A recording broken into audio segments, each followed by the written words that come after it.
Bueno, ya veníamos hablando un poco de radiación, ahora vamos a avanzar un poco más en lo que es radiación terrestre y atmosférica, ¿sí? Algo yo ya les mencioné, pero vamos a hacer una brevísima mención, digamos, de los origen y la naturaleza de la radiación. Radiación astronómica ya les estuve dando, así que esto lo vamos a pasar por alto, ¿sí? Y cuáles son los efectos en la atmósfera, en la superficie terrestre y lo que queremos llegar, que es al balance de radiación, ¿no? Radiación neta. Ya les mencioné algo, ¿sí? Les menciono un poquito más. Decíamos que el Sol era una reacción termonuclear, una fusión, en el cual los átomos de hidrógeno se combinan para formar, digamos, un átomo de helio y se libera muchísima energía en ese proceso. La constitución del Sol es prácticamente un 70% de hidrógeno, un 28% de helio y un 2% de átomos pesados que van quedando, digamos, de producto de esa transformación alquimista atómica, ¿no? La bomba H, dicho por muchos. Querían alcanzar de alguna manera. Nuestro Sol es una estrella de, creo que de segunda generación. La medida que son de más generaciones, se van generando en estos hornos nucleares todos los átomos que conocemos de la tabla mendeliana, digamos, de distintos procesos de recombinaciones, ¿no? Se combinan, se recombinan, se fusionan, se fisionan y así van cambiando, digamos, la escala atómica, pero los constituyentes son más o menos lo mismo. Por eso es que decimos de alguna manera en esa analogía de que somos producto de polvo de estrellas, ¿no? Viene de ahí la mano, de esto que estoy diciendo. Volvamos a la radiación. Dice que es la transferencia de energía capaz de propagarse por el espacio sin necesidad de medio intermediario alguno. Eso es importante como forma de transferencia de energía. Que todo cuerpo con temperatura mayor a 0 grados emite radiación electromagnética. Eso lo mencionábamos cuando hablábamos de la ley de Stefan. ¿Sí? Y ya habíamos mencionado de que era muy poquita la cantidad que llegaba al planeta Tierra, que eran aproximadamente esas 2 millonésimas partes, ¿no? Que movían todo el sistema planetario. La temperatura de la cromósfera era 6.000 grados. Eh, la temperatura del Sol disminuye desde el núcleo a la superficie. En la superficie es de 6.000, que ya nos parece grande, pero la temperatura en el centro alcanza hasta los 15 millones de grados. Y se emite como ondas electromagnéticas. Para aquellos que no tengan ni la mínima noción, digamos, de lo que es una onda electromagnética, ahora les voy a hacer una breve mención, pero realmente es un tema físico complejo, ¿no? Tendríamos que ir a físicos como Albert Einstein, Max Planck, etcétera, etcétera, para poder lograr entender un poco más de esto y realmente no sé hasta dónde son explicables muchas de estas cosas, intangibles, pero que son parte de la realidad, ¿no? Son realmente complejas. Ahí tienen fotos, digamos, de actividad solar, como si fuera un gran magneto, digamos, que gira su núcleo y su parte externa a distinta velocidad y se va cargando y descargando, que generan, digamos, actividades solares, tienen lo que se denomina el sunspot o ciclo de las manchas solares. Bien, entonces en el caso ahí tienen alta actividad solar, ven que se ven como la superficie solar como con manchas, con erupciones, ¿sí? Mientras que en el 2009 tiene baja actividad y se lo ve prácticamente bastante más homogéneo. Ahí tienen las mediciones, todos estos puntitos son, estas son las desviaciones, no le den bolilla a la parte azul, pero fíjense, los puntos amarillos prácticamente tienen una oscilación de onda, que más o menos una onda completa dura eso que yo les decía, aproximadamente unos 11 años. Es uno de los ciclos solares que aparentemente se están empezando a conocer, ¿no? Obviamente imagínense de que si yo les digo que 2 millonésimas parte de lo emitido por el Sol llega a la Tierra y mueve todo este tipo de cosas, recién ahora tenemos instrumentos para empezar a hablar de estas manchas solares, de los ciclos solares y qué impacto tiene sobre el clima todo esto. Entonces, hoy por hoy, recién ahora se está empezando a entender y a estudiar lo que se está denominando clima del sistema solar. O sea, no solo atenernos a lo que pasa en el clima de la Tierra, sino que hay muchos efectos que son justamente astrofísicos, que tienen connotación sobre el clima de la Tierra y del resto de los planetas del sistema. ¿Sí? De hecho, mucho de esto también explica lo que le ha pasado a planetas como el planeta Marte, etcétera, etcétera. Recién ahora estamos empezando a entender lo complejo de todo este sistema. Esto simplemente a título informativo. Ahí tienen fotos de la corona solar, cuando se están dando máximos o mínimos solares. ¿Mm?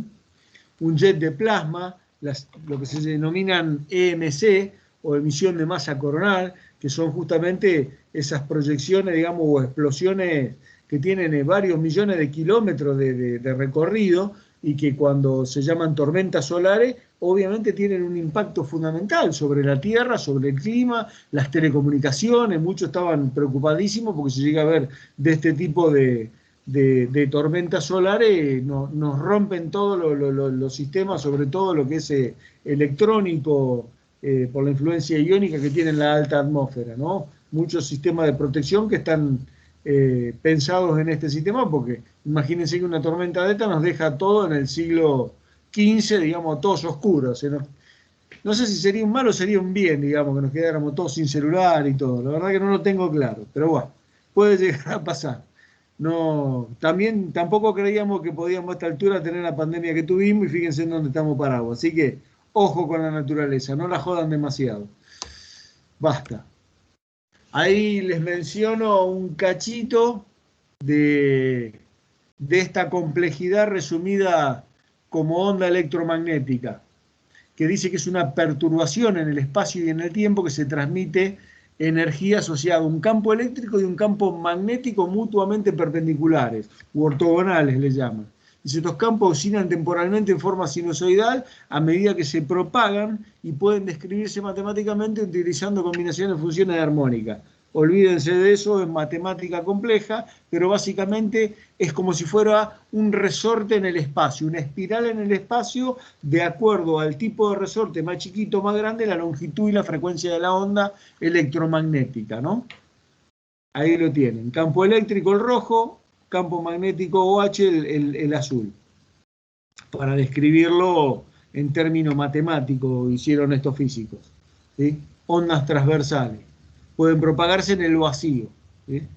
Esa es la teoría que le llaman bivalente, que es corpuscular en términos, digamos, de lo que es un fotón o de lo que es una onda electromagnética.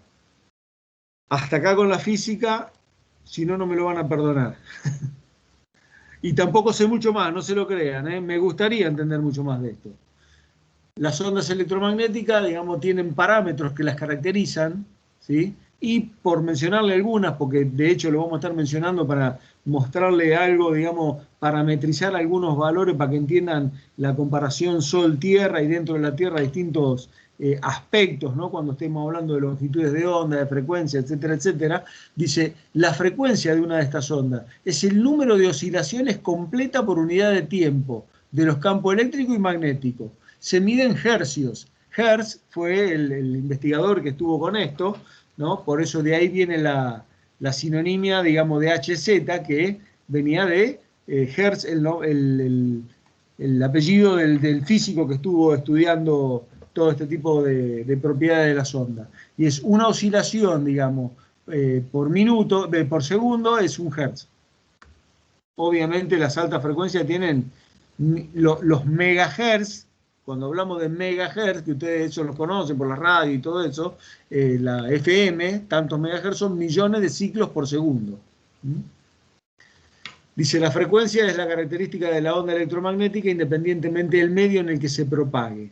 Y la longitud de onda es la distancia, digamos, entre el mismo punto de la onda medido a través del tiempo. Dice, los consecutivos tienen la misma fase. Acá lo van a ver más, lo puedo tomar a través de los máximos, ¿ven? Ahí cumple un ciclo completo, ¿sí? O en el mismo punto en cualquier parte de la onda. Cuando paso, digamos, por el mismo punto a través de la onda, estoy midiendo una onda completa y la distancia, digamos, recorrida por ese mismo punto a través de dos ciclos continuos es lo que se denomina longitud de la onda. ¿Sí? Lo puedo tomar desde acá, creo que el lugar donde más claramente se ve la longitud de onda es acá, ¿no? A ver, pongamos un color que ustedes vean. Voy desde que cruza, digamos, la referencia de cero, digamos, el punto medio este, ¿sí? Sube, baja, todo un ciclo. Esta es la longitud de esta onda. ¿Mm? Vuelve a pasar por el mismo punto. Obviamente, si yo tengo una onda que hace mucho más así, tiene menor longitud de onda, tiene más frecuencia. O tengo una onda que hace así. ¿Eh? Bien, basta con esto, ahora lo van a ver, para que lo entiendan. Borremos todas las entradas. Dejámoslo limpito. Dice, la longitud de onda para una frecuencia dada depende de las características del medio en que se propaga la onda. No es lo mismo en el aire que en el agua, bueno, a eso, si en algún momento tienen que meterse, lo vamos a ir viendo. La velocidad de propagación es aproximadamente en el vacío la velocidad de la luz, que es unos 300.000 kilómetros por segundo, ¿no? Que es lo que planteaba la ley de lo que tomaba Albert Einstein, ¿no? Que es una constante, que es la longitud de onda por la frecuencia. ¿Bien? Basta, hasta ahí. Esto sí, acá, esto que apliqué, quiero que acá si hay dudas, paremos acá porque es donde vamos a empezar a diferenciar cosas que pasan en el Sol, en la radiación del Sol, y lo que pasa en la Tierra, la radiación de la Tierra, que son radiación. Lo que pasa es que lo que cambian fundamentalmente en el espectro es de longitudes de onda. Las características son muy similares. Pero ahí tienen, por ejemplo, está expresado en logaritmo de los Hertz, no importa. Creo que hay otro...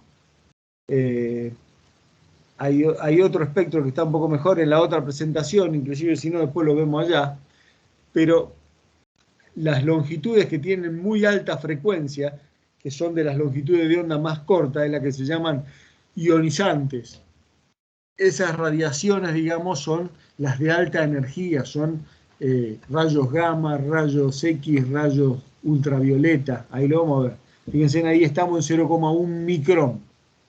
Ahí tienen gamma, X, que son los duros, blandos, ¿sí? Ahí tienen ultravioleta, y ahí tienen ese pequeño, digamos, ranguito abierto mucho más, o sea, he hecho un zoom de ese pedacito para que ustedes vean qué es lo que hay ahí adentro. Ahí tenemos en el violeta el ultravioleta extremo, ¿sí? UVC, UVB y UVA, ¿sí? Que son, gracias a Dios, estos los que prácticamente para todo la atmósfera que les mencionaba Ariel los otros días, cuando filtraban en el proceso, digamos, del ozono. Con lo cual, lo único que está llegando es un poco de este ultravioleta A, que es el que nos produce el tan anhelado tostado, ¿no?, del verano.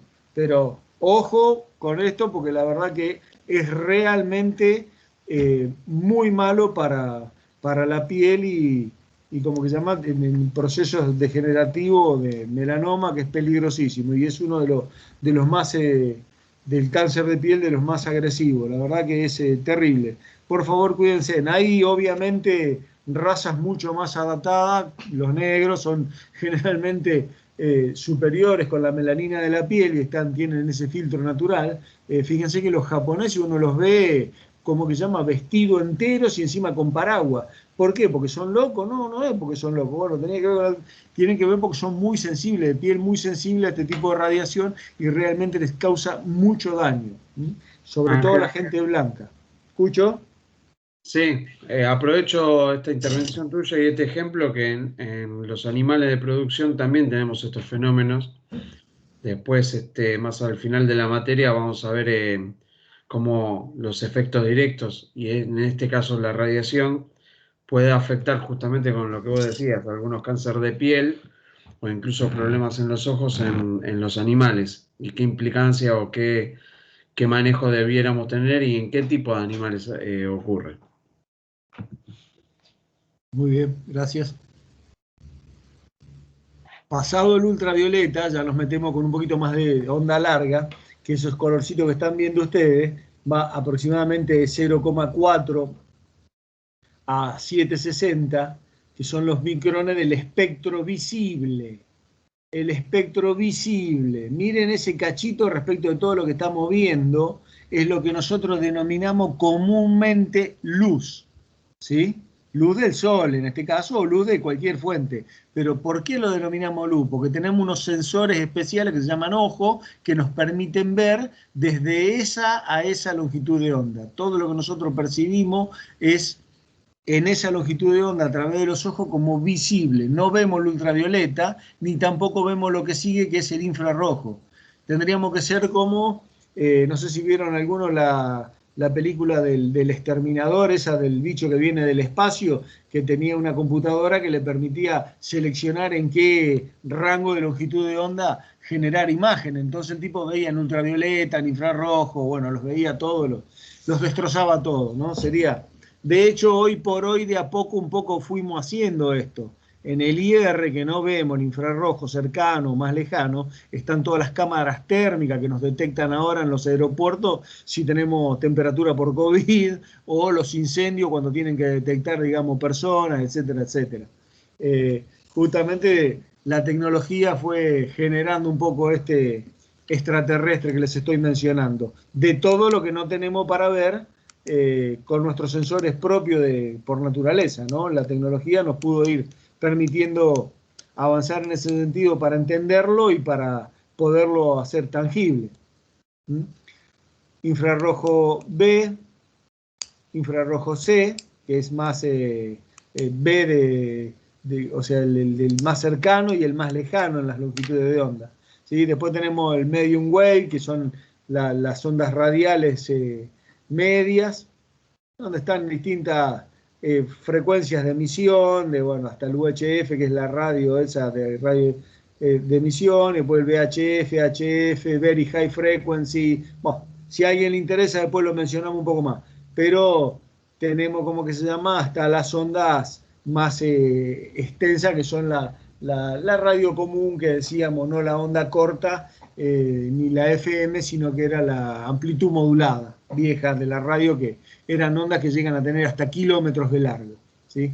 Bueno, todo esto en términos de referencia al espectro electromagnético. Nosotros básicamente nos vamos a estar centrando, yo les diría, de lo que viene del Sol y de lo que es de la Tierra, si ustedes quieren, o sea, contemplando lo del ozono estratosférico, podemos hablar un cachito más de acá. Pero si no, básicamente vamos a estar hablando apenas del UVA, de lo estratosférico un poco acá, ¿no?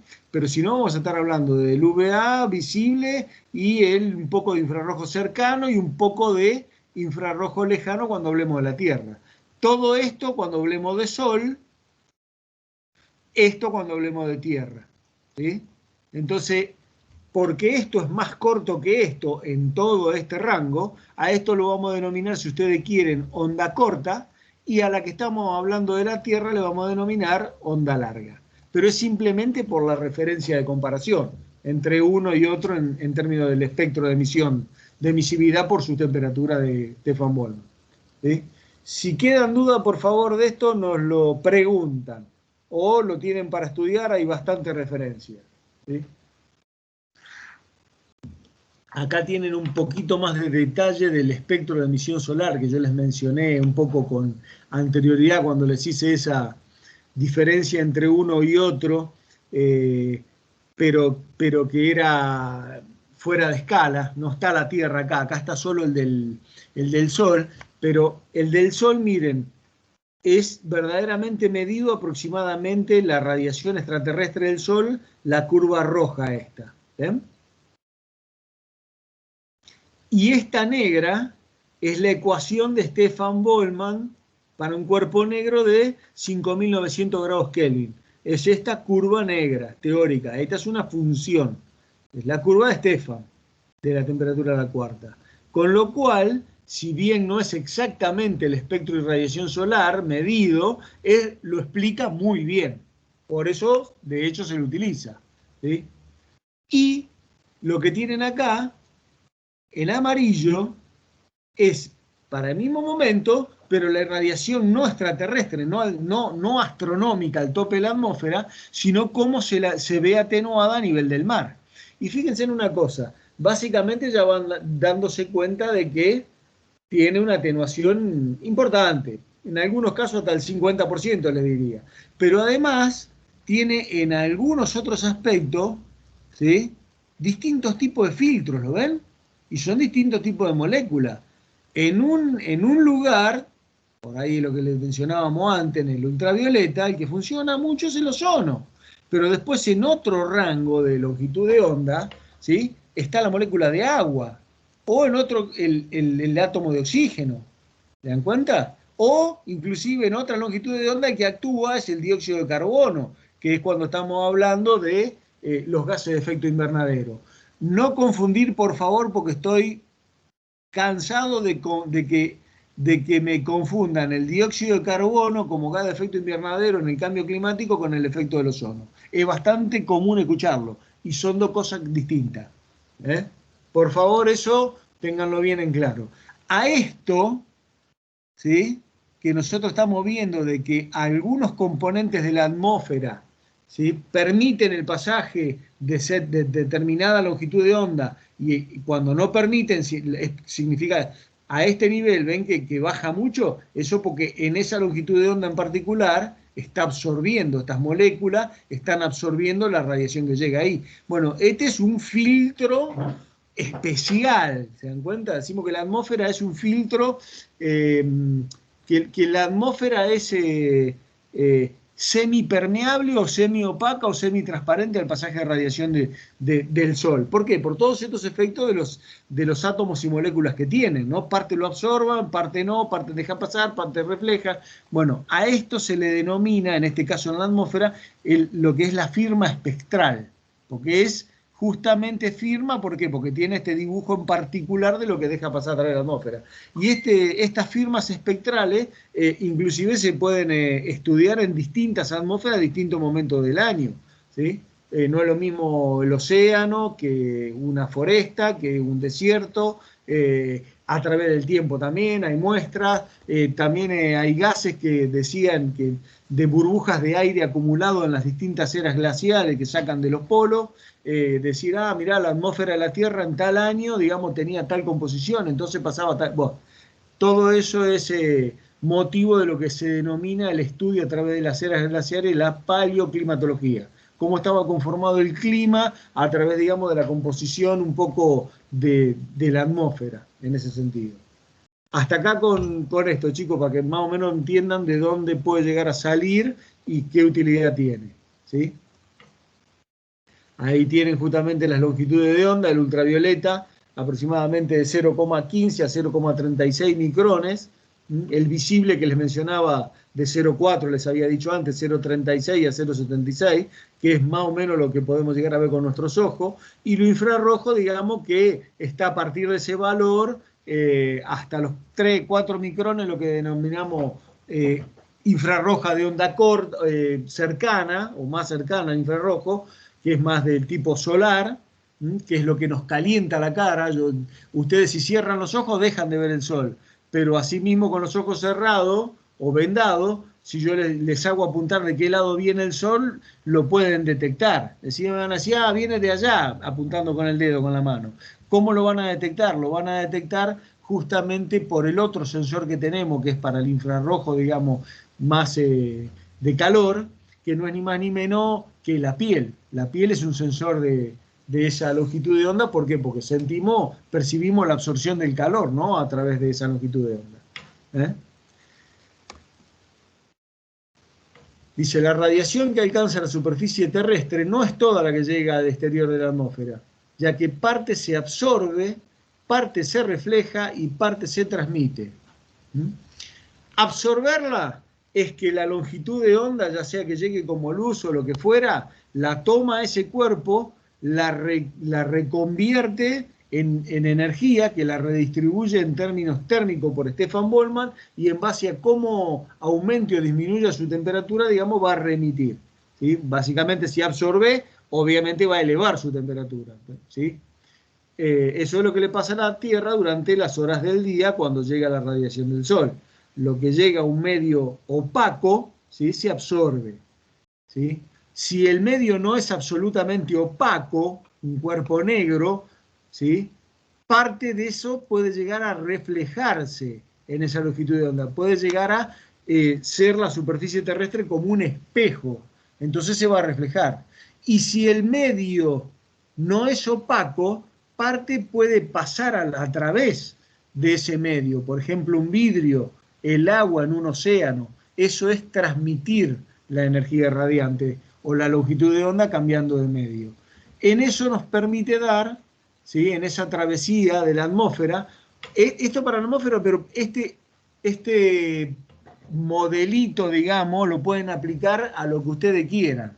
En este caso la atmósfera lo pueden aplicar a un cuerpo acuático en una laguna, lo pueden aplicar a un mar, lo pueden aplicar simplemente a la superficie de un animal, cuando Martín les hable al final de la materia de balance de energía sobre el cuerpo de una vaca. Yo tengo la radiación incidente, lo que le llega, nosotros lo vamos a llamar a lo que incide sobre la Tierra, lo vamos a llamar radiación global, ¿sí? Para nosotros va a ser la radiación global. Acá está puesto como radiación incidente porque si es una vaca no es la radiación global sobre el suelo, pero sí va a ser la radiación que incide sobre la vaca, o sobre la laguna, o sobre lo que sea. Si el medio es opaco, bueno, parte puede llegar a ser reflejada porque donde llega no es absolutamente negro, que absorbe todo como un cuerpo negro, sino que si tiene, por ejemplo, no me quiero adelantar, pero va a tener un coeficiente de reflexión, o cuán espejo sea, puede reflejar una parte, ¿sí? Y lo que no refleje va a ser absorbida y transformada, digamos, en temperatura del cuerpo para ser remitida. Si el cuerpo no es completamente opaco, como un océano, parte de esa energía puede llegar a ser transmitida. E inclusive esta transmitida, consérvela, porque yo les digo, por ejemplo, puede llegar radiación sobre las hojas de un cultivo, y ustedes me dicen, pero las hojas absorben, sí, claro, para la fotosíntesis, pero yo les pregunto, ¿pasa algo de radiación a través de las hojas? Y depende del grosor de la hoja. Algo de radiación puede pasar. Eso se denomina, les anticipo, coeficiente de extinción a través de la canopia, ¿sí? Entonces, en la medida que va entrando a través, digamos, de las distintas hojas, eso va teniendo, digamos, su efecto en el crecimiento del cultivo. Así que después lo vamos a hablar con un poquito más de detalle. Pero sepan que tiene que ver con la transparencia de lo que está atravesando la onda. Si es el suelo, yo les diría que prácticamente no existe transmisión. Puede haber algo de transmisión en alguna longitud de onda, los primeros centímetros de infrarroja o de onda radar, que hasta se usa para algunas cosas. Pero en términos general, digamos, lo que conocemos como superficie del suelo es opaco a la mayor parte de la radiación solar. Para este proceso tenemos coeficientes adimensionales, ¿no? Que esta es una descomposición vectorial. Si esta flecha naranja es el 100%, yo lo que tengo que hacer es descomponer esto. Una parte viene acá, otra parte viene acá y otra parte viene acá, que es lo que plantea esto, ¿no? La radiación transmitida es el coeficiente T por lo incidente, que es este, que es el 100%. Pongámosle, esto me está diciendo, este 100% se reparte en un 20% acá, en un 30% acá y en un 50% acá. En esta suma vectorial siempre me tiene que dar la suma 1. Si no, no estoy pudiendo explicar alguno de estos componentes de este sistema. Espero que comprendan esto, ¿no? La suma, digamos, de los coeficientes tiene que ser 1. ¿Para qué? Para que esos porcentajes, digamos, den que la radiación incidente fue repartida en absorbida, reflejada y transmitida. Fuera de este modelo no existe radiación. Si no, me faltaría o me sobraría o me faltaría radiación que no lo puedo explicar, y por las leyes de la física eso no puede ocurrir. Si entendieron esto, ahora es mucho más fácil hablar de lo que pasa dentro del sistema climático, no tanto en atmósfera como en suelo, dice. La radiación solar de onda corta, ven acá lo aclara, que ya lo mencionamos antes, o luz solar, puede tener dos formas. La que llega como rayo en forma directa, o la que viene rebotando entre las nubes hasta que llega al mismo punto. Como si fuera la sombra a través de la radiación a través de un vidrio esmerilado.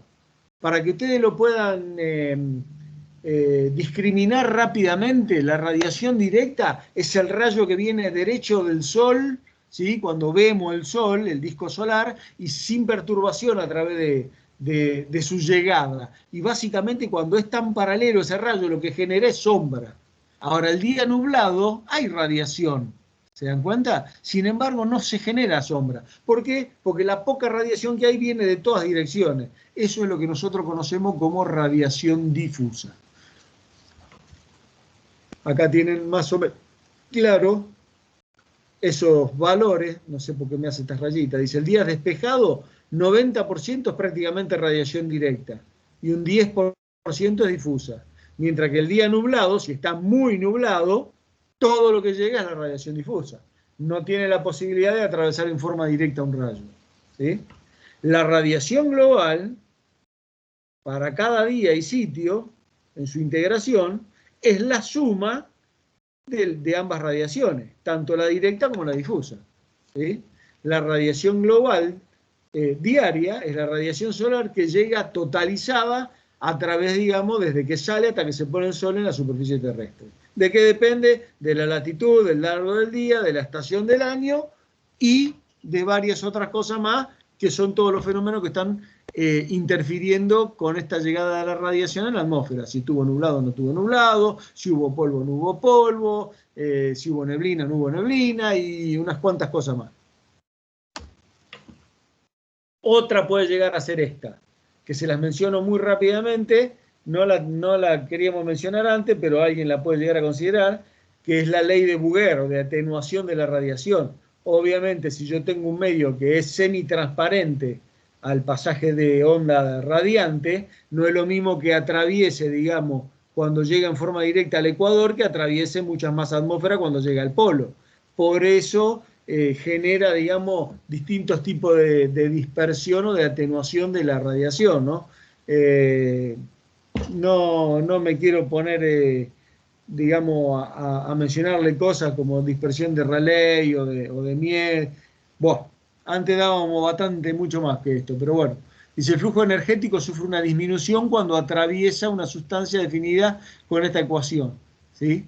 Es general para todas, pero aplicada en el planeta, decimos, por ejemplo, que la atenuación de la fuente es exponencial en proporción a ¿qué? A un coeficiente de extinción, que es ETK, por la distancia de la masa atravesada, ¿no? El flujo de energía que llega a una superficie después de atravesar la sustancia, por ejemplo, en este caso la atmósfera, pero podría llegar a ser la profundidad de un lago, lo que ustedes quieran, ¿sí? La transmisión a través de la canopia que yo les mencionaba de los cultivos, ¿sí? Es el flujo de energía incidente, o la potencia de la fuente, como yo les mencionaba antes de atravesar la sustancia, K, que es el coeficiente de extinción o atenuación, ¿m? ¿Y de qué es el espesor de la sustancia atravesada? En este caso, en el planeta, digamos, no es lo mismo atravesar una atmósfera acá que atravesar toda esta distancia en la atmósfera. ¿Se dan cuenta? Ahí sufre una atenuación. Si yo tengo una canopia, digamos, de un cultivo, no es lo mismo atravesar este pedacito que si tengo un montón de hojas así, tengo que atravesar 3 metros, o si tengo que atravesar una canopia de árboles de 30 metros de alto. Bueno, no es lo mismo un agua clarita, muy diáfana, un primer metro, que un agua media turbia con coloide del río Paraná, ¿sí? En el efecto que va a tener esto, ¿verdad? La ley es la ley y sirve para todo. Sepan aplicar cada una de las cosas. Eso dice la atenuación. Yo acá en este caso es para justificar la atenuación, digamos, parte de la atenuación de los rayos solares entre la radiación astronómica y la incidente que llega como radiación global a la superficie de la Tierra, ¿sí? Un pequeño aumento en el espesor de la masa atravesada, como es un exponencial, provoca una gran merma en el flujo de la radiación. Esto implica por qué los rayos solares son más débiles a la salida y puesta del sol que al mediodía, ya que la masa atmosférica debe atravesar mayor, digamos, capa atmosférica antes de llegar a la superficie de la Tierra. Y ahí les muestro un poquito latitudinalmente cómo son las pérdidas de radiación producidas en la atmósfera según latitud. Obviamente por este efecto de la atmósfera. Fíjense de que no es lo mismo cerca del polo, la radiación astronómica es 179, la absorción es 15 y la reflexión es 33, es muy alta. ¿Se dan cuenta? ¿Por qué? Porque es muy tangencial y encima, ¿cómo es que se llama? Tiene mucha reflexión. Y ahí tienen aproximadamente la totalización de las pérdidas totales. Si bien ronda prácticamente el 50% a través de todas las latitudes, ¿no? Pero tiene un poquito más de diferencia, digamos, teniendo los valores de menores pérdidas aproximadamente a niveles de los trópicos. Y acá llegamos a lo que les mencionaba antes, que era el coeficiente de reflexión o de albedo. Esto es justamente en contrapartida a lo que es el cuerpo negro, ¿no? El que modula de alguna manera cuán cuerpo negro o no es un cuerpo, justamente. Que yo les decía, la Tierra en su conjunto es 0,95. Bueno, hay un 5% en promedio que tiene de coeficiente de reflexión o de albedo. ¿Qué significa eso? Ese 5% es cuán espejo es esa superficie. El albedo, digamos, surge como coeficiente adimensional, también se lo llama alfa, de contabilizar cuánto refleja de lo que llega. La radiación reflejada dividida la radiación incidente. La Tierra, si le llegan 100 y rebotan 5, la cuenta que hacemos es la reflejada son 5 sobre 100. De ahí sale, multiplicado por 100, ese 5%. ¿Tá? El 5% es el...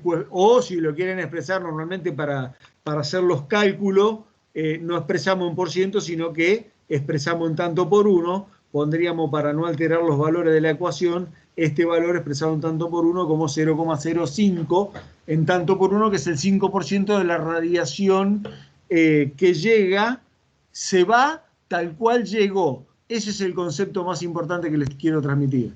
La reflexión no cambia la calidad de la radiación que llega. Si llega, digamos, en el espectro visible, se va, o sea, como luz, se va como luz. Si llega como infrarrojo, se va en infrarrojo. Ojo, estoy en particular hablando de la reflexión en términos visibles, básicamente, pero también hay albedo de onda larga. No vamos a ahondar en eso, simplemente estamos hablando de el por qué, digamos, usan lente o se queman mucho cuando van a esquiar con la nieve, porque el sol rebota muchísimo en la nieve, ¿sí? Y nos quema la cara. Lo tienen bien visto acá. ¿Ven? Donde la nieve es capaz de reflejar entre un 50 hasta un 90% de lo que le llega. ¿Se dan cuenta? Y acá tienen otros ejemplos. Por ejemplo, el mar en calma, si el ángulo, digamos, de incidencia de los rayos no es muy agudo, prácticamente el mar absorbe prácticamente todo, que es lo que, ¿por qué entre el 2 y el 5% era la reflexión de todo el planeta? Del cuerpo negro ese que les mencionaba Stefan Boltzmann, que decía que tenía un 0,95. ¿Por qué? Porque la mayor parte del planeta, digamos, mar. Podemos discutir un poco más algunas cosas, pero fíjense que ya la superficie de los continentes empiezan a tener valores de reflexión un poco mayores, ¿no?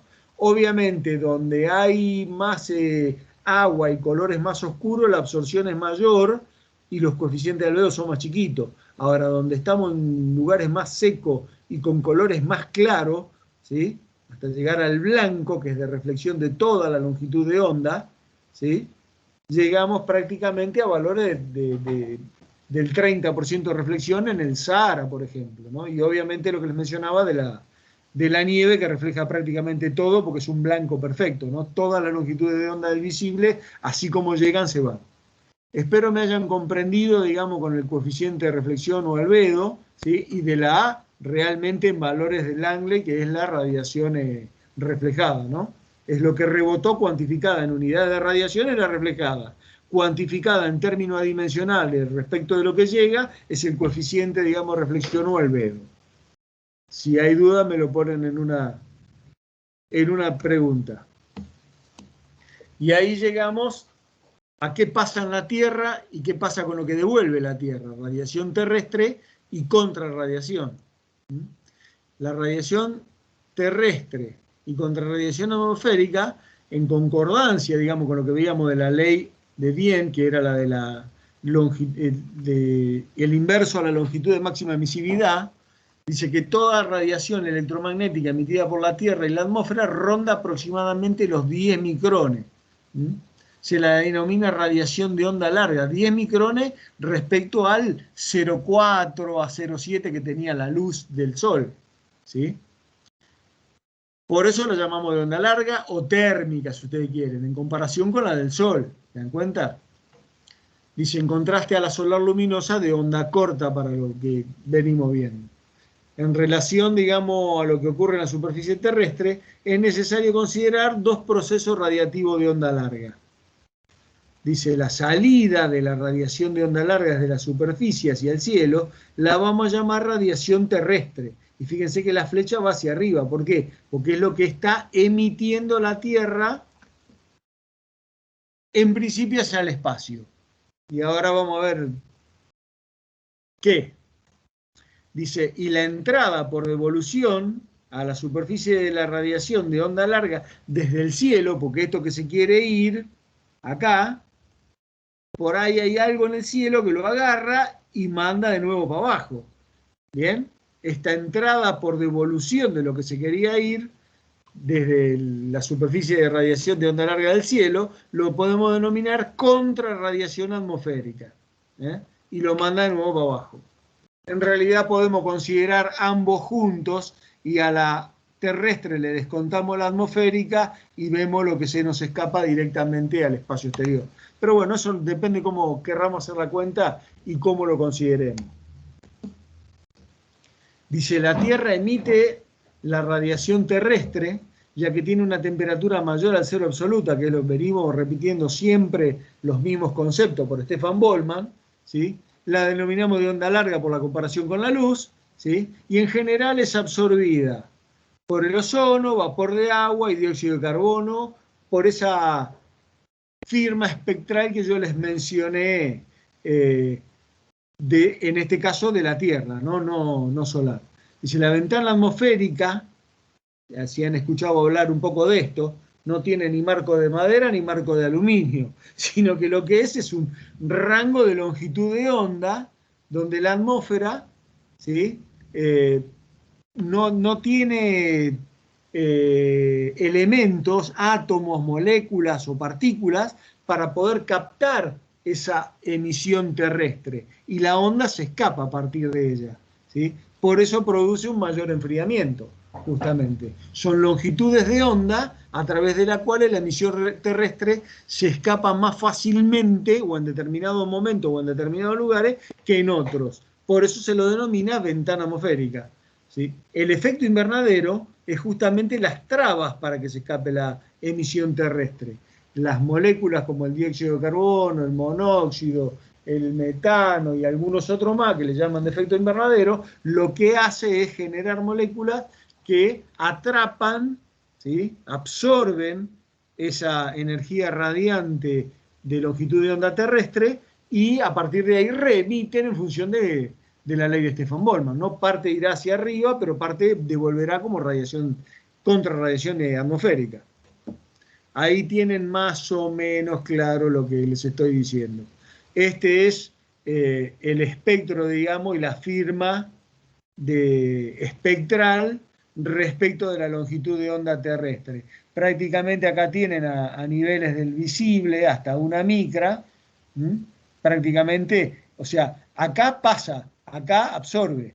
¿Ven que dice opaco o limpio? No bloquea y acá hay bloqueo total, en términos porcentual si ustedes quieren. El visible pasa, hasta una micra pasa, después hay puntitos acá que pasa poco, que es donde absorbe lo que yo les mencionaba antes, dióxido de carbono, vapor de agua, etcétera, etcétera. Acá está la infrared window, que es la que estaba mencionando recién, o ventana atmosférica fundamentalmente infrarroja. ¿Por qué? Porque estamos en el espectro de los 8 a 12 micrones. Esta es la famosa ventana atmosférica.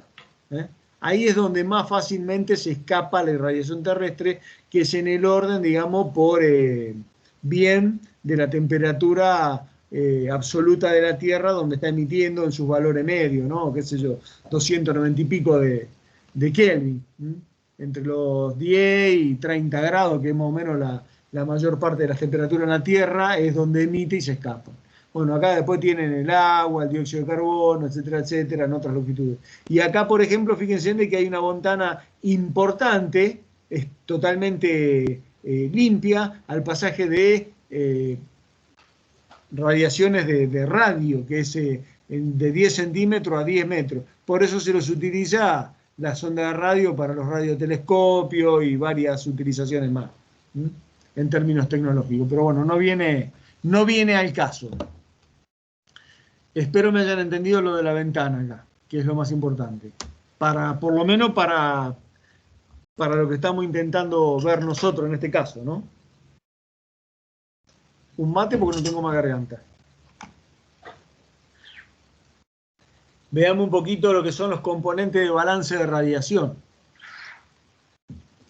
Si empezamos a hacer la cuenta, digamos, de todo lo que pasa, lo que llega, lo que va, lo que se tiene, lo que se recombina, lo que pasa o de largo, dice, si consideramos entradas y salidas de radiación, tanto de onda corta como de onda larga, que tiene lugar en la superficie, llegamos, digamos, a un resultado neto de ¿nos queda o nos falta? Bueno, eso es lo que denominamos como resultado del balance de radiación o radiación neta, va a ser para nosotros. ¿Y cómo la calculamos? Consideramos las entradas. Básicamente lo que dijimos de las entradas era lo que llegaba como global o incidente, que era directa o difusa. STQ grande es la directa, la Q chiquita la difusa. Onda corta, luz. Contrarradiación atmosférica también es una entrada, ¿sí? ¿Por qué? Porque se quiere ir, pero la manotea la atmósfera y la vuelve a mandar para abajo. Pero en este caso, fíjense que ya es infrarrojo. Es más o menos entre los 8 y los 12 micrones, o un poquito más, si ustedes quieren, de infrarrojo, que lo manoteó la atmósfera y lo volvió a mandar para abajo y lo vuelve a hacer una entrada. O es una entrada porque es una no salida, digamos. Se quiso escapar y no lo dejaron. Y las salidas netas, que son básicamente en onda corta lo que rebotó como vino, ¿sí? Dependiendo de dónde estemos, si estamos en un lugar nevado, este alfa va a ser muy alto y se va a escapar mucho, por eso es frío ese lugar también, por eso hay nieve, los polos, casquete polar, etcétera, etcétera, alta montaña, ¿sí? O este alfa va a ser muy chiquito, como un océano, digamos, profundo, que la radiación entra y se va absorbiendo, digamos, a medida que va siendo transmitida también, ¿sí? O un suelo muy oscuro, casi un cuerpo negro, que es absorbido a través de la superficie y se calienta un montón y se redistribuye de las maneras que vamos a ver la clase que viene. Pero bueno, básicamente, cuando este alfa, ¿sí?, tiende a cero, prácticamente todo se absorbe y nada se refleja. Cuando este alfa tiende a 1, es casi un espejo perfecto, todo se refleja y nada queda absorbido, ¿sí? Y la radiación terrestre, que es lo que le acabo de mencionar, en términos de la emisividad, digamos, de la Tierra por Stefan Boltzmann según su temperatura a la cuarta. Cuando consideramos todo esto en la cuenta, considerando como positivo, si ustedes quieren, las entradas y como negativo a la salida, lo que tenemos como resultado neto es esto, que no es ni más ni menos que la ecuación de la radiación neta. Lo suele asustar un poco, fundamentalmente cuando ven esto expresado así, yo les suelo preguntar quién es este término y les cuesta muchísimo verlo. Si yo les pregunto quién es este, ¿me podrían responder? ¿Quién es este? Q grande más Q chica. Global. La global, bien, buenísimo. Y cuando a la global la multiplico por 1 menos alfa, ¿en qué la convierto?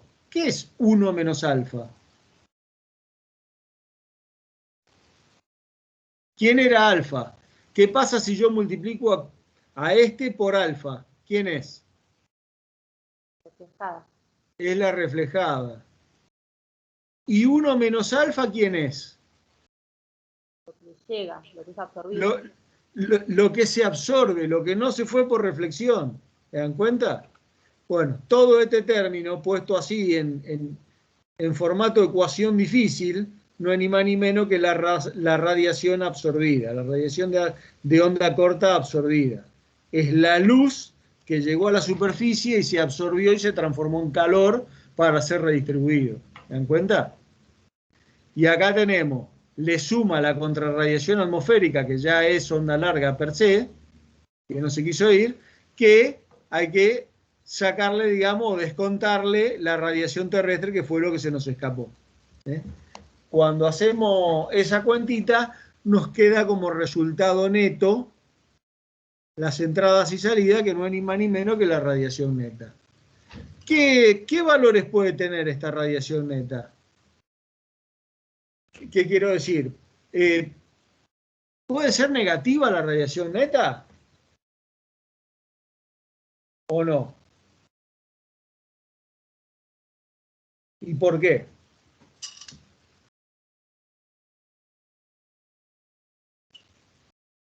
¿Puede ser positiva? ¿Puede ser cero? Mientras tomo un mate me gustaría escuchar alguna respuesta.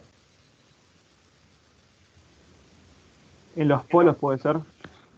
En los polos puede ser que Haya radiación cero.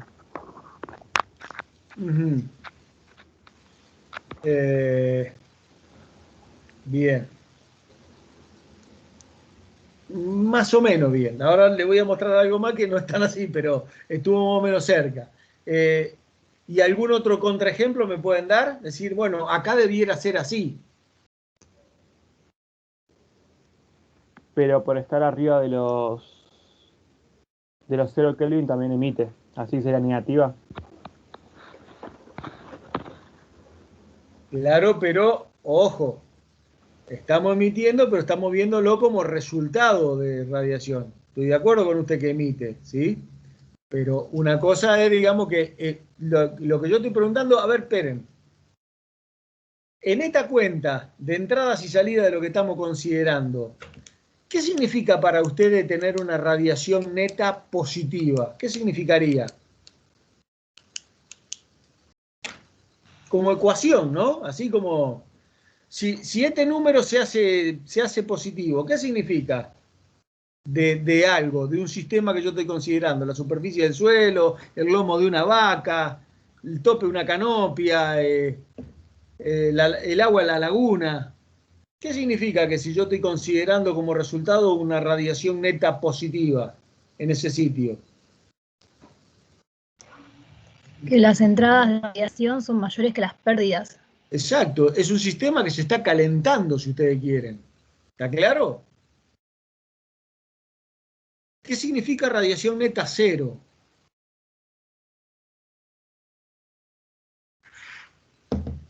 Y las salidas son iguales. Bien, Cero. estamos empezando a entender el balance de radiación. A lo largo de un día, ¿cuándo es la radiación neta negativa? Pregunta final esa. A la noche. A la noche, esa es la respuesta correcta. Porque de día, en un sitio, digamos, cuando termina la duración del día, desde que el sol sale hasta que se pone, ¿sí? Este término aporta muchísimo, es una gran manguera, pero de noche este no se corta, es un agujero que tiene un tacho que acumuló energía durante el día y la radiación neta es negativa. ¿Dónde pasa por cero? En el amanecer y en el atardecer, justito en un momento antes, porque claro, rápidamente cuando abro, cierro la esclusa, que es este chorro grande de energía, en términos, digamos, de energía radiante de onda corta, enseguida rápidamente compensa las pérdidas. ¿Me comprendieron?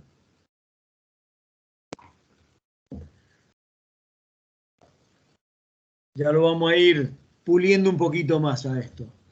¿Llegaron a entender radiación neta? Al menos en términos analíticos, lo que significa. Si es así, avanzo. Si hay preguntas, hablen ahora o callen para siempre. Si callan, están asumiendo que lo comprendieron, ¿eh? Lo cual no es poco.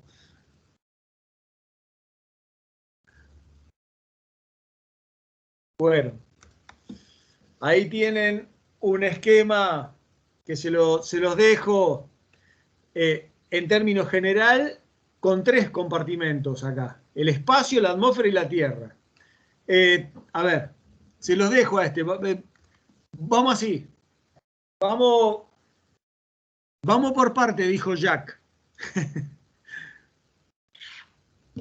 Vamos a considerar un sistema que tiene 3 componentes. El espacio exterior, de donde están llegando el 100% de la energía. En este caso radiante. Vamos a tomarlo en términos... No, esta sería la radiación astronómica, si ustedes quieren, ¿sí? Le podemos poner valores absolutos, ¿no? La constante solar, si ustedes quieren, al tope de la atmósfera, los 2 Langley, por unidad de tiempo, por unidad de superficie. Pero tomémoslo en términos porcentual para entender cómo se reparte, básicamente. Del 100% que me está llegando como constante solar, fíjense, una parte, lo semitransparente de la atmósfera, deja pasar más o menos un 47%. ¿Sí? Más o menos la mitad, si ustedes quieren, llega a la Tierra pasando derecho viejo por la atmósfera, sin verse alterada. Pero una parte importante, 23%, ¿sí? Por la Tierra, la turbidez de la atmósfera, lo que les mencioné antes, los gases de efecto invernadero, etcétera, etcétera, el propio calentamiento que produce en la estratosfera el ozono y la devolución al medio, etcétera, etcétera, prácticamente absorbe un 23%. Pero también, desde ese 23%, parte se va al espacio exterior otra vez, un 25%, o sea, como que se está enfriando esa atmósfera respecto de la llegada de energía radiante de onda corta. Y una parte, en términos generales, lo que yo les mencionaba de este 5%, que ¿quién es este? Este 5% es el alfa de albedo, que rebota tal cual en términos general. Consideren acá que estamos viendo todo el planeta junto, no un lugar en particular. Estamos viendo en promedio todo el planeta, ¿sí? Esto sería básicamente lo que estaría pasando con el balance de onda corta. La luz, ¿sí? Yo tengo 100, de esos 100, 47 van a aportar, o más o menos la mitad, para calentar el suelo, la superficie del planeta, ¿sí? 23, digamos, van a estar en la atmósfera y 30 van a ser devueltos al espacio exterior. Con lo cual, si yo hago la suma algebraica, ¿sí? 30 más 23, 53, más 47, tengo 100. No me falta ni me sobra nada de lo que llegó. Estoy repartiendo nada más. En onda corta, en luz. Si yo lo considero ahora con un poquito más de detalle a través de las latitudes del planeta, miren lo que pasa desde el polo hacia el ecuador. Latitud, la radiación incidente, ¿sí? Ahí tienen un máximo y un mínimo. ¿Dónde está el máximo? Y el máximo, digamos, está, por lo que decíamos antes, en la faja intertropical. Y el mínimo está prácticamente cercano a los polos, ¿no? Acá ya estamos hablando de radiación global, ¿eh? Acá tiene que ver, ¿cómo que se llama? El albedo, tiene que ver la nubosidad, tiene que ver un montón de cosas acá. Ya no es radiación astronómica, no es únicamente la ley del coseno acá. Y las pérdidas justamente tienen por reflexiones, lo que les explicaba antes. Miren en las altas latitudes cómo la pérdida por reflexión, por la presencia del hielo, se hace muy notorio. Mientras que en las latitudes más bajas ronda más o menos lo que les dije antes, el 5%, en término promedio, ¿sí?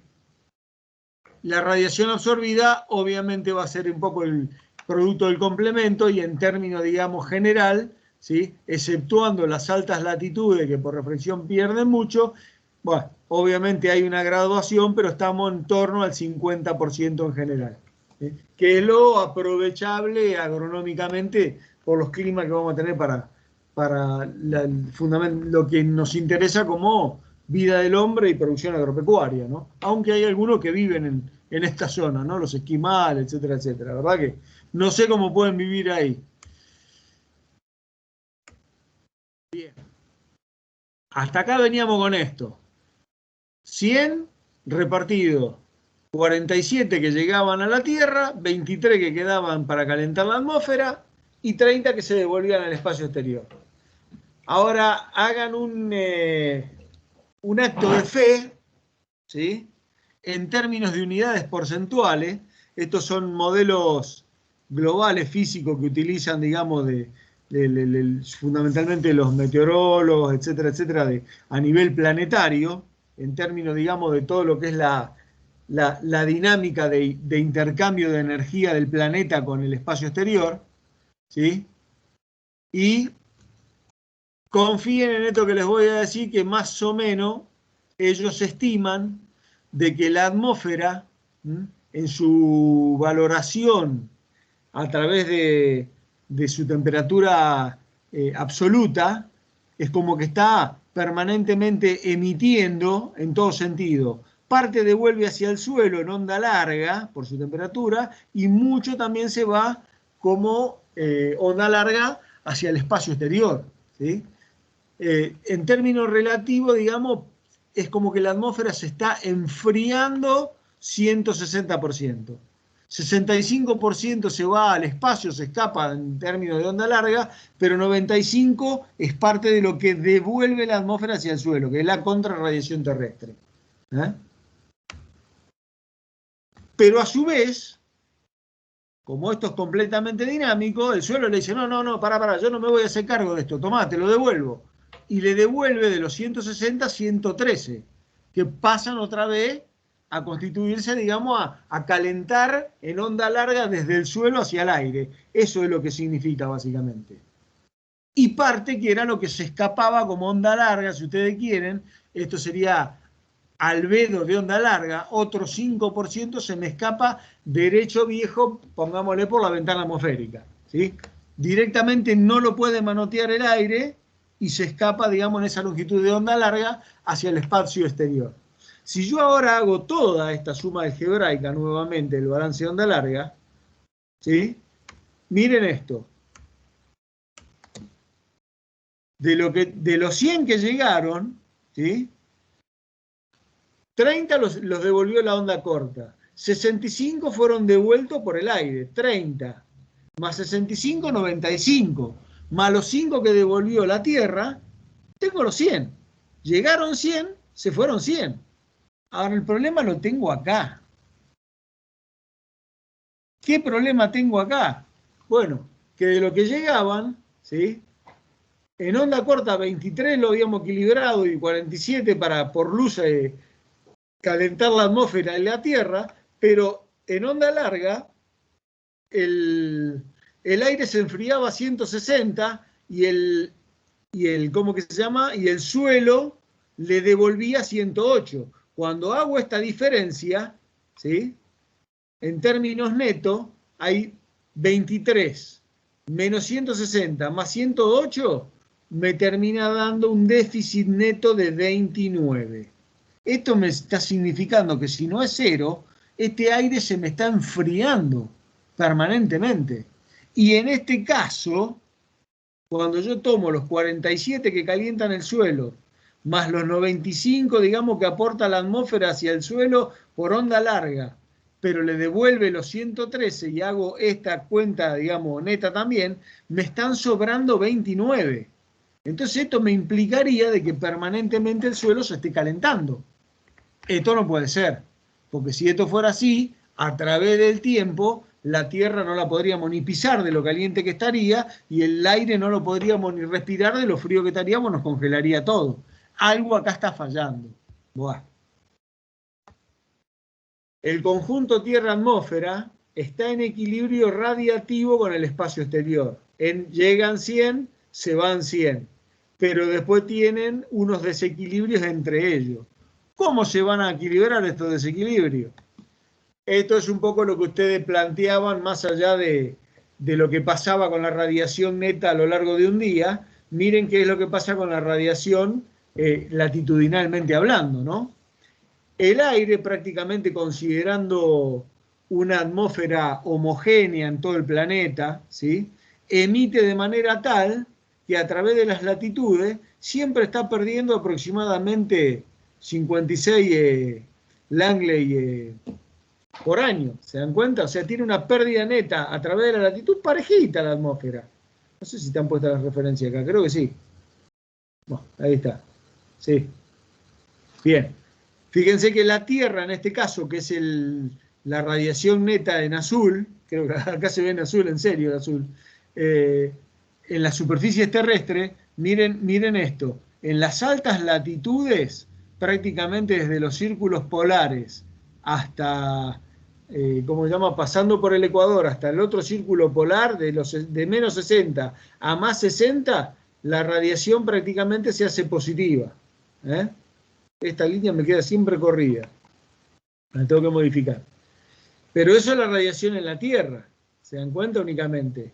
Cuando yo considero la Tierra más la atmósfera como el conjunto completo, ¿sí? Porque en realidad están como sistema combinado, los meteoros se están dando entre ellos dos, entre el suelo y el aire. Yo podría trazar una línea acá, ¿ven? Aproximadamente, este cero me está diciendo no tengo ni ganancia ni pérdida, y me estaría marcando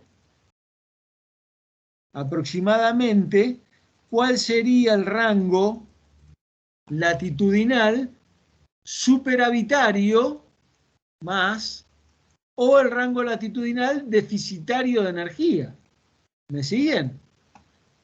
O sea que si ustedes viven en latitudes por encima de los 40 de latitud norte o sur, en general están en un lugar deficitario de energía. ¿Sí? Al menos en términos radiantes, no estamos hablando, ya sea de onda corta o de onda larga, pero se pierde más de lo que se gana. Hay que recomponerlo de alguna manera, o con estufa, o con viento, ya lo vamos a ir viendo a eso. Y por sobre todo, digamos, fíjense que la parte más superavitaria es la parte intertropical, ¿no? De los menos 20 a los más 20, que es la que realmente va a generar el aporte extra como para redistribuir a través de todo el planeta para hacerlo un poco más habitable. ¿Cómo lo va a hacer a eso? Se los voy a contar la semana que viene. Pero por lo menos para que tengan noción radiativamente, latitudinalmente, cómo está distribuida, ¿no?, la radiación en el planeta, que tiene que ver justamente con todo lo que estuvimos viendo antes, la ley del coseno, de Bouguer, etcétera, etcétera. Bien. Por el principio de conservación de la energía, física pura, el balance de todas las energías que entran y salen de un sistema debería resultar igual a cero, si no algo está equivocado. No puede aparecer energía en forma espontánea ni desaparecer, eso sería magia. Por lo tanto, los desequilibrios en el balance de radiación se van a corregir mediante flujos no radiativos. Hay que corregir esos balances, ¿sí?, en forma no radiativa, o sea, va a ser otra forma de transferencia de energía o de calor que no va a ser radiación. Convección y conducción, por ejemplo, para cerrar el balance de energía. Entonces, el espacio exterior, estaba equilibrado. ¿Cómo es posible que la atmósfera emita más radiación de la que recibe? ¿Cómo es posible que la Tierra no se caliente por recibir más de lo que emite? El espacio exterior, teníamos los 100 y la vuelta a 100, la atmósfera perdía 29, la Tierra ganaba 29, bueno, de esos 29, 18 van a ser devueltos desde el suelo, desde la superficie de la Tierra, ya sea suelo o mares, hacia la atmósfera, 18 unidades o por ciento, ¿sí?, en términos de lo que se denomina calor latente, y que les voy a explicar básicamente la semana próxima, pero váyanlo considerando como cambio de estado del vapor de agua. Y parte en términos de calor sensible, el suelo directamente va a calentar el aire. En realidad, de hecho, digamos, por sus calores específicos, después les voy a explicar que es básicamente quien comanda las temperaturas. El suelo comanda la temperatura del aire y no viceversa. Con lo cual ese aporte desde el suelo, ya sea en calor latente y sensible, a través de conducción y convección, va a estar equilibrando, digamos, justamente el sistema Tierra-atmósfera, ¿no?, que estaba antes en desequilibrio y ahora lo pone latitudinalmente en equilibrio. Da generación de centros de alta y baja presión, generación de vientos, celdas convectivas y todo lo que vamos a seguir hablando meteorológicamente en adelante. Si la radiación neta es positiva, la energía que sobra se puede llegar a ocupar ¿en qué? En evaporación, que es eso que les mencioné, latente de evaporación. Existen fuentes de evaporación, lagos, ríos, océanos. Calor sensible, UH, que es directamente aquel que se intercambia por la ley de Stefan Boltzmann, ¿sí? Pero sin cambio de estados. No existen fuentes de evaporación, no hay fluidos que cambien de estado. Y parte, digamos, que puede llegar a ser utilizable, por ejemplo, en procesos fotoquímicos como la fotosíntesis. Pero realmente, si hacemos la cuenta, es casi descartable o no considerable lo poquito que se utiliza climáticamente hablando para hacer la fotosíntesis. Y así todo, digamos, mantiene la vida tal como ustedes la conocen, ¿no? Con esa baja tasa de eficiencia. Miren una pequeña comparación. Aproximadamente la misma fuente Q, radiación global, en dos climas distintos. Esto en este caso son de Estados Unidos, pero lo podríamos comparar perfectamente con Catamarca y, no sé, Corrientes o Misiones, ¿sí? En términos climáticos, si ustedes quieren. Esto es en la Florida, digamos, del mismo goce de radiación global. Fíjense que es esta curva de acá arriba, la más alta. ¿Cómo se reparte? Bueno, el G es el flujo de calor en el suelo que más o menos está compensado a lo largo del año entre lo que entra y sale. En los dos más o menos va lo mismo, después se los voy a mencionar un poco mejor la próxima clase. Pero fíjense en un lugar donde hay agua disponible, como la mayor parte de la radiación global es utilizada en procesos de evaporación. ¿Se dan cuenta? En la Florida, o podría llegar a ser en Misiones, en un clima de selva, ¿sí? O en un clima húmedo, cálido y húmedo, ¿sí? Y el intercambio de calor sensible, que es este H, es bastante bajo. Bien, está moderado por este proceso. Mientras que en un clima totalmente árido, como podría llegar a ser Catamarca o Arizona en Estados Unidos, con más o menos los mismos totales de radiación global, prácticamente toda la energía se utiliza en flujo de calor sensible, o sea, de día se recalienta, digamos, todo y de noche se recontraenfría por pérdida. Y prácticamente no hay intercambio por calor latente de vaporización. ¿Por qué? Básicamente porque no hay agua en el sistema, ¿no? Eso les va empezando a permitir ir conformando un poco la idea de la formación de los climas. ¿En qué se va la radiación neta? La radiación neta se va en el flujo de calor sensible a través del suelo, del océano, etcétera, etcétera, pero ya se los dije, por conducción básicamente, después les voy a explicar bien el proceso, pero está compensado porque como tiene una parte en el año que es superavitaria y otra parte que es más deficitaria, a través de todo el ciclo anual está un poco, si ustedes quieren, autocompensada. O sea, su resultado a través del ciclo anual es casi cero. Pongámoslo en estos términos, por lo menos en la mayor parte, digamos, de los climas intermedios. El resto, ¿sí?, es el flujo de calor sensible a través del aire. Ese es por conducción y por convección, los movimientos verticales y horizontales del aire, ¿sí? Y el otro que les mencioné antes, que era el flujo de evaporación o calor latente. Es cuánto calor se va a estar intercambiando, y es muchísimo. El calor de evaporación, fíjense que en 2.47 por 10 a la sexta joule por kilogramo, es como decirle cuánto calor necesitan ustedes para evaporar una pava de agua cuando la ponen arriba de la hornalla. Tiene que estar un buen rato, ¿sí?, chupando energía esa pava para que el agua pase a vapor, ¿sí? De a eso se está refiriendo ese alto valor de vaporización.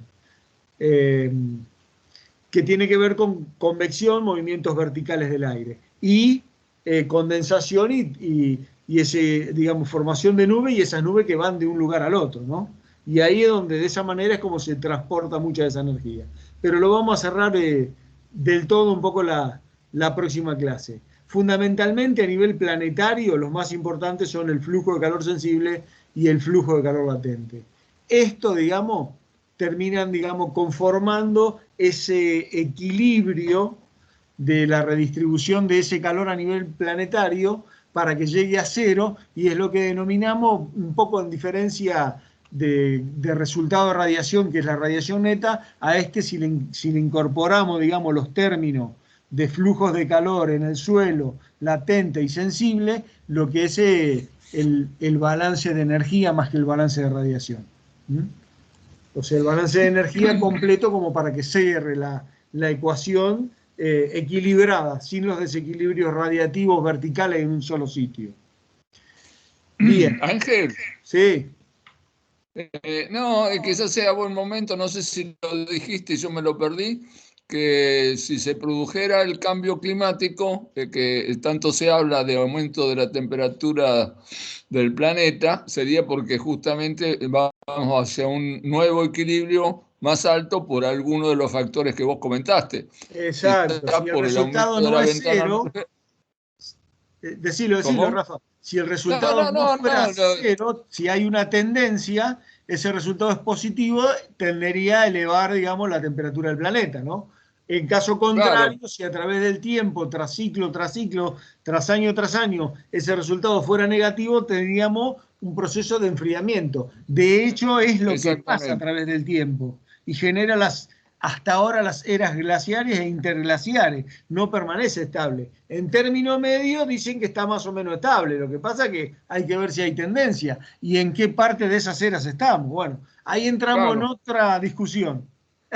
No, el tema en este es simplemente decir, bueno, si esa ventana atmosférica aumenta su efecto, tal como vos lo comentaste, de evolución de energía, o impedir que salga energía del planeta, por ahí vendría lo que se comenta a nivel científico, ¿no?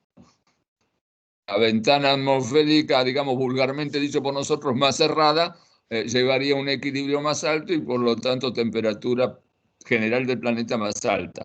Pero por ahí anda la gran discusión. Exacto.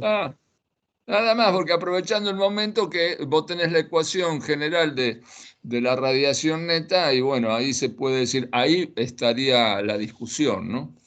Bueno, los dejo ahora, Ángel. Te vas, Rafa, te mando un fuerte Sí, abrazo. Después seguimos en me quedo acá contacto. al lado, pero me desconecto enseguida. Dale, tranquilo. Un abrazo, Rafa, nos estamos viendo. Gracias por... Buenas noches para todos. Gracias, Rafa, que descanse. Chao, Bueno, Martín. Martín, no sé cómo querés continuar vos. Necesitaríamos, como que se llama, hablar un poco de medición y de estimación de la radiación y de la heliofanía.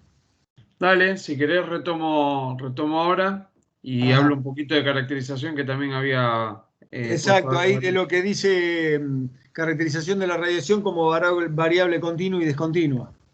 Dale, si Lucio está, que corte la grabación y la cambiamos. Listo, vale.